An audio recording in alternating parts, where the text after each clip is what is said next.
سخت احکام بسم اللہ الرحمن الرحیم۔ مولانا راشد صاحب کابل افغانستان کا خط بنام حضرت مفتی احمد خان پوری صاحب ڈھابیل بسلسلے گمراہی کا فتویٰ مولانا سعد صاحب مرکز نظام الدین دہلی مورخہ 8 جون سن 2026۔ بسم اللہ الرحمن الرحیم۔ السلام علیکم ورحمۃ اللہ وبرکاتہ۔ بعد السلام، میں مولانا راشد خان کابل افغانستان سے اپنی عمر کے 96 سال گزارنے کے بعد آپ کی خدمت میں یہ کھلا خط لکھ رہا ہوں۔ کافی عرصے سے میرے دل میں یہ خواہش تھی کہ آپ سے چند گزارشات کروں، مگر وقت اور حالات کی وجہ سے ایسا نہ ہو سکا۔ اللہ تعالیٰ کو گواہ بنا کر عرض کرتا ہوں، میرا مقصد نہ مناظرہ ہے نہ مخالفت، بلکہ خیرخواہی اور امت کے اتحاد کی فکر ہے۔ حضرت والا مجھے حضرت مولانا محمد یوسف صاحب کاندھلوی رحمۃ اللہ علیہ کے بیانات براہ راست سننے کا شرف حاصل ہوا ہے، اور حضرت مولانا انعام الحسن صاحب رحمۃ اللہ علیہ کی مجالس میں بھی بیٹھنے کا موقع ملا۔ میں نے تبلیغی جماعت کے اکابر کی محنتوں، قربانیوں اور ان کے اثرات کو اپنی آنکھوں سے دیکھا ہے۔ اسی بنا پر جب میں نے سنا کہ آپ نے نظام الدین مرکز کے اکابر علماء اور خصوصاً مولانا محمد سعد صاحب کے متعلق گمراہی کا حکم صادر فرمایا ہے تو مجھے شدید افسوس اور حیرت ہوئی۔ حضرت والا قرآن کریم ہمیں عدل اور انصاف کا حکم دیتا ہے۔ اللہ تعالیٰ فرماتا ہے اعدلوا هو اقرب للتقوی، اور دوسری جگہ فرمایا فتبینوا، یعنی تحقیق کرو۔ اسی طرح رسول اللہ صلی اللہ علیہ وسلم نے امت کو سخت احکام لگانے میں انتہائی احتیاط کی تعلیم دی ہے۔ حضرت امام نووی رحمۃ اللہ علیہ، ملا علی قاری رحمۃ اللہ علیہ، حضرت شاہ ولی اللہ محدث دہلوی اور حضرت شیخ عبدالحق محدث دہلوی رحمۃ اللہ علیہ جیسے اکابر علماء نے بھی اہل قبلہ کے بارے میں حسن ظن اور احتیاط کا راستہ اختیار کرنے کی تلقین فرمائی ہے۔ اکابر دیوبند خصوصاً حضرت مولانا قاسم نانوتی، مولانا رشید احمد گنگوہی اور حضرت حکیم الامت مولانا اشرف علی تھانوی رحمہم اللہ اجمعین کا منہج بھی یہی تھا کہ کسی شخص کے کلام کی مراد خود اس سے سمجھے بغیر اس پر کوئی سخت حکم نہ لگایا جائے۔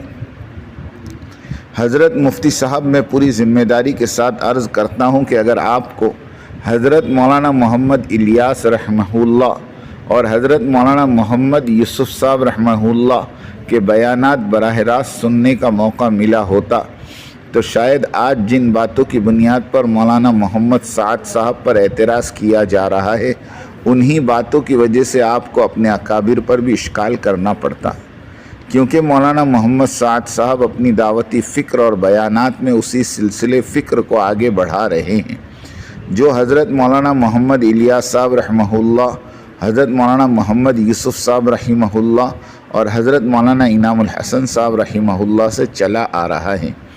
ہم نے اپنے کانوں سے ان اکابر کے بیانات سنے ہیں اور آج بھی مولانا سعد صاحب کے بیانات سنتے ہیں، اس لیے ہم اس تسلسل کو اچھی طرح سمجھتے ہیں۔ میں اپنی زندگی کی ایک حقیقت بھی آپ کے سامنے رکھنا چاہتا ہوں۔ میری 4 اہلیہ ہیں، میرے 15 بچے ہیں جن میں 13 علماء ہیں۔ ان میں سے اکثر کے دلوں میں علم دین، علماء کرام، دارالعلوم دیوبند اور دینی مدارس کی محبت نظام الدین مرکز کے اکابر کے بیانات اور صحبت کی وجہ سے پیدا ہوئی۔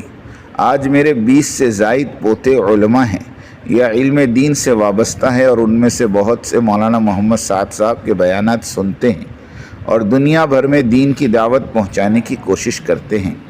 خود مولانا سعد صاحب بارہا یہ فرماتے ہیں کہ تمہارا علمی مرکز دارالعلوم دیوبند اور دینی مدارس ہے۔ مزید یہ کہ جب منتخب احادیث کی ترتیب و تدوین کا کام ہو رہا تھا تو حضرت مولانا ابو الحسن علی ندوی رحمہ اللہ اس کام سے نہایت خوش تھے، اور انہوں نے اپنے دست مبارک سے اس کتاب کا مقدمہ تحریر فرمایا۔ یہ بات اس امر کی دلیل ہے کہ اکابر اہل علم اس دعوتی فکر اور اس کے مقاصد کو قدر کی نگاہ سے دیکھتے تھے۔ حضرت علی میاں رحمہ اللہ کی اس خاندان سے محبت اور تعلق کسی سے مخفی نہیں۔ حضرت والا میرا سوال یہ ہے کہ کسی شخص پر یا کسی جماعت پر گمراہی کا حکم لگانے سے پہلے آپ نے کتنی مرتبہ نظام الدین مرکز کے ذمہ داران کی بات مکمل طور پر سنی اور کتنی مرتبہ مولانا محمد سعد صاحب سے براہ راست ملاقات کی اور کتنی مرتبہ ان کے وضاحتوں اور رجوعات کا مطالعہ فرمایا؟ آج سوشل میڈیا کے دور میں کٹی ہوئی ویڈیوز اور سیاق و سباق سے ہٹائی گئی عبارتوں کی بنیاد پر فتویٰ حاصل کرنا ایک بڑا فتنہ بن چکا ہے۔ ہمارے اکابری دیوبند فتویٰ دینے میں انتہائی احتیاط فرمایا کرتے تھے اور یہی احتیاط آج بھی مطلوب ہے۔ حضرت والا میں یہ بات بھی عرض کرنا چاہتا ہوں کہ اگر آپ افغانستان میں ہوتے اور یہاں کے شرعی نظام کے تحت کسی مسلمان عالم یا کسی دینی جماعت پر اس درجے کا سنگین حکم عائد فرماتے تو میری خواہش ہوتی کہ یہ معاملہ شرعی عدالت میں پیش کیا جاتا، جہاں آپ سے آپ کے دعوے کے شرعی دلائل، شواہد اور ثبوت طلب کیے جاتے، کیونکہ شریعت مطہرہ میں کسی مسلمان عالم یا جماعت پر گمراہی کا حکم لگانا ایک معمولی بات نہیں بلکہ نہایت سنگین ذمہ داری ہے۔ اگر مدعی اپنے دعوے کو معتبر شرعی دلائل اور واضح ثبوتوں سے ثابت نہ کر سکے تو فقہاء نے اس بات کو بیان فرمایا ہے کہ بلا دلیل الزام لگانے والا خود مواخذہ اور مواخذے کا مستحق ہوتا ہے۔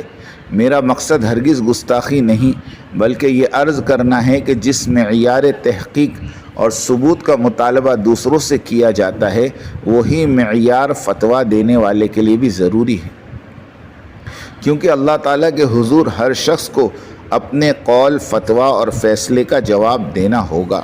میں یہ نہیں کہتا کہ کوئی شخص خطا سے معصوم ہے، معصوم صرف انبیاء علیہم السلام ہیں، لیکن یہ ضرور عرض کرتا ہوں کہ اگر کسی سے خطا ہو اور وہ رجوع کر لے تو اس کے رجوع کو قبول کرنا چاہیے۔ مولانا محمد سعد صاحب کے بعض رجوعات اس بات کی دلیل ہیں کہ یہ خاندان حق بات قبول کرنے والا اور اصلاح کو اختیار کرنے والا خاندان ہے۔ حضرت مولانا محمد الیاس صاحب رحمہ اللہ ہمیشہ اپنی آنے والی نسلوں کے لیے دعا فرمایا کرتے تھے کہ اللہ تعالیٰ ان سے دین کا عظیم کام لے، اور میرا ذاتی یقین ہے کہ اللہ تعالیٰ نے اس خاندان سے ماضی میں بھی بڑا کام لیا ہے اور آئندہ بھی لے گا۔ آخر میں آپ سے اور تمام مفتیان کرام سے مؤدبانہ درخواست کرتا ہوں کہ اس امت کے اتحاد، علماء کے احترام اور دین کی دعوت کے عظیم مفاد کو سامنے رکھتے ہوئے احتیاط، عدل اور تحقیق کا راستہ اختیار فرمایا جائے۔ اختلاف علمی ہو سکتا ہے لیکن ایسے الفاظ اور احکام سے اجتناب ضروری ہے جو امت میں مزید انتشار کا سبب بنے۔ اللہ تعالی ہم سب کو حق کہنے، حق سننے اور حق پر قائم رہنے کی توفیق